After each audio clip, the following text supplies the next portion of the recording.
Αγαπητοί μικροί μου φίλοι, γεια σας! Είμαι η Σίλα, ένα μικρό λιονταράκι γεμάτο περιέργεια και φαντασία. Κάθε βράδυ η μαμά μου διηγείται τις πιο μαγικές ιστορίες, γεμάτες ήρωες, πριγκίπισσες και μαγικά πλάσματα.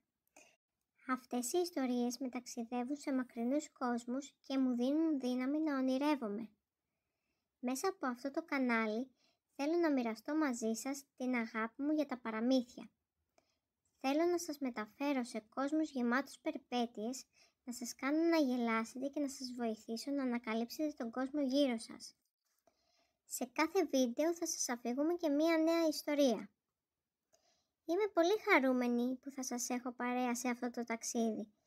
Μαζί θα ανακαλύψουμε νέους φίλους, θα ζήσουμε μοναδικές περιπέτειες και θα μάθουμε πολλά νέα πράγματα. Σας περιμένω. Με αγάπη, η Σίλα το λιονταράκι.